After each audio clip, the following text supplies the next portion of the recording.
I loaned out a car to a friend, and I've got a story about that. Greetings, I'm Paul Mays. I'm a Christian. We had loaned a car out to a friend who was in a tight spot. We drive old cars, and we had bought an old car, and we were selling our older car. But before we did that, we were able to loan it out and help the friend who was in a tight spot. It was a blessing to us and to him. It was a good thing. And at first, he was doing great with it. He was taking good care of it and treating it like it was his own. And he was doing the regular maintenance to it, like he was changing the oil and keeping the fluids checked and topped, and everything was going fine with it. But eventually, something changed, and he started not taking good care of it. He was neglecting basic maintenance. He bumped a curb and knocked out the alignment. That's no big deal, but instead of fixing that, he let it go, and it started chewing up the tires.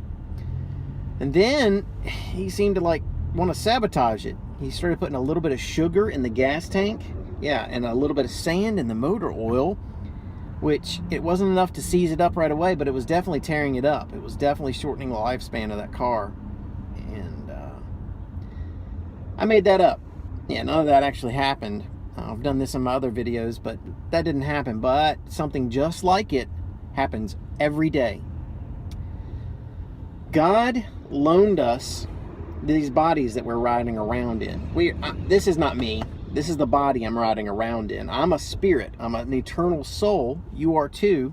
And you just happen to be riding around in this body, and it's a loaner. And God expects us to take good care of it.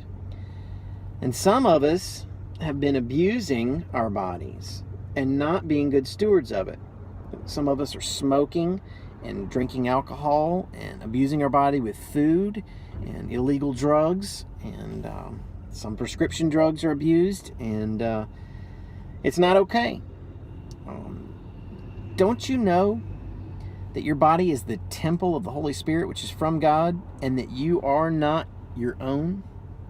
For we're bought with a price. Therefore glorify God in your body and spirit, which are God's. That's 1 Corinthians 6, 19 and 20. You are not your own. This body, it's not yours. You're just riding around in it for a very short time, and we will have to give an answer. If you're abusing your body with poor food choices, with alcohol and tobacco and drugs, if you're doing that, you're going to have to answer for that. And as a Christian, I love you enough to warn you about this. God expects us to be good stewards of everything He gives us, and that includes this body that He is letting you ride around in while we are on this physical earth. I'm Paul Mays. I'm a Christian. Consider this. 1 Corinthians 6, 19 and 20.